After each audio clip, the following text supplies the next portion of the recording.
Hello friends, अब हम करेंगे question number 5। What is the area of shape A as compare to shape G? Is it twice as big, 4 times as big? तो हमें बताना है कि जो एरिया है शेप ए का, वो शेप जी की कंपेयर करना है हमें कि ये ओवरलैप कर रहा है या नहीं। तो हम देखते हैं जो शेप जी है वो एक यहाँ पे पूरी आ रही है। तो एक जी तो ये यहाँ पर आ गया और एक जी को हमने 2 पीसेस में कट कर दिया। तो जो 2 जी हैं ये ए को कवर कर रहे हैं। तो एरिया ऑफ जो ए है वो ट्वाइस होगा एरिया ऑफ जी की। अब हम हिंट देखते हैं। In the tangram pieces by placing the shape over each other we can find out the shape A and B have the same area. हाँ, ये हमने देख लिया, जो एरिया ऑफ जो ए है और जो एरिया ऑफ बी है वो इक्वल है। फिर कहा है shape C and E have the same area. हाँ, जो शेप सी है और जो शेप ई है उसका एरिया भी इक्वल है। You should have also figured out the shape D can be actually covered using the shape C and D। हाँ, ये भी हमने देखा था, जो एरिया जो D है, D का जो एरिया है वो कवर कर रहा है C और E को प्लस करने के बाद। एरिया जो C है और एरिया जो है E का, अगर हम उनको प्लस करते हैं वो D को कवर कर रहे हैं। Which means shape D has twice the area of shape C and E। तो इसके अंदर क्या है, जो ये बता रखा है कि जो एरिया है शेप सी और ई का वो ट्वाइस है।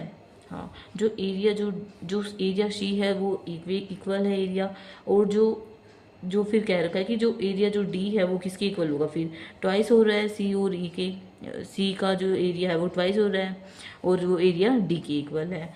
अब क्वेश्चन नंबर 6 में कह रखा है, can you know figure out the area of the big square formed with all 7 pieces in terms of the area of shape C। इस क्वेश्चन में हमें ये फिगर चेक करनी है और हमें देखना है कि इस फिगर को कंप्लीट करने में कितने सी की रिक्वायरमेंट है। तो हमने देखा था जो सी फिगर है वो इक्वल है ई फिगर के, और हमें पहले निकालना है एरिया ऑफ ए। इसका क्या है, 2 into area of G. Area of G है वो किसकी इक्वल है, एरिया ऑफ एफ की। और एरिया ऑफ एफ किसकी इक्वल है, एरिया ऑफ डी की। और जो एरिया ऑफ डी है वो किसका सम है, एरिया ऑफ सी और एरिया ऑफ ई का सम है। और जो एरिया ऑफ सी है वो एरिया ऑफ ई, वो दोनों इक्वल है। तो क्या होएगा, 2 इंटू में 2C। एरिया ऑफ ए क्या हो जाएगा, 4C। अब हमें निकालना है area of B. Area of B भी हमारा 4C हो जाएगा, क्योंकि एरिया ऑफ ए जो है वो एरिया ऑफ बी के इक्वल है। तो ये भी 4C हो गया। अब निकालना है हमें एरिया ऑफ ई है वो इक्वल है 2C के, क्योंकि ये ई जो है ये C के इक्वल है। एरिया ऑफ जो डी है वो है एरिया ऑफ ई और सी का सम। एरिया ऑफ ई सी है, क्योंकि एरिया जो ई है वो इक्वल है एरिया ऑफ सी के। एरिया ऑफ डी है वो किसका सम है, एरिया ऑफ सी और एरिया ऑफ ई का। तो एरिया ऑफ जो ई है वो एरिया ऑफ सी के इक्वल है, तो क्या आ जाएगा, 2C। और अब जो है एरिया ऑफ जी है वो किसकी इक्वल है, एरिया ऑफ एफ की। एरिया ऑफ एफ किसकी इक्वल है, एरिया ऑफ डी। और एरिया ऑफ डी का हमें पता ही था 2C। तो एरिया ऑफ जी क्या आ जाएगा, 2C, और एरिया ऑफ एफ भी 2C आएगा। एरिया ऑफ एफ क्या आएगा, 2C। एक हम निकालेंगे एरिया ऑफ सी, वो क्या है, खुद C है। अब इन सब का हम टोटल करते हैं, फोर सम कर देते हैं। 4C plus C plus 2C plus 2C plus 2C plus C। Answer क्या आएगा, 16C। ये हमारा आंसर आ जाएगा। हमें कितने रिक्वायर है, 16C रिक्वायर है हमें। एरिया वो जो फिगर है उसके अंदर एरिया 16C रिक्वायर है।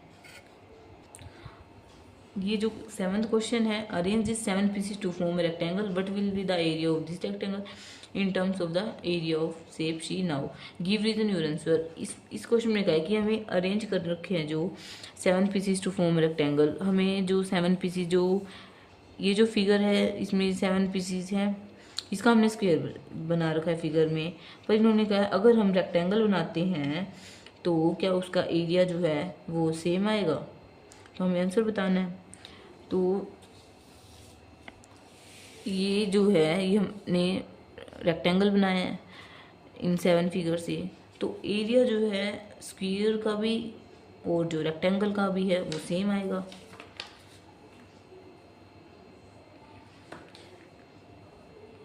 Area of square is equal to area of rectangle.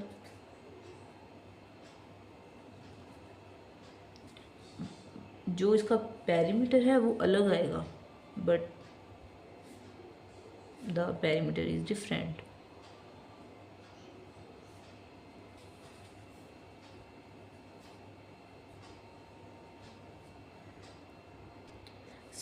जो 7th क्वेश्चन है उसका आंसर भी 16C रहेगा।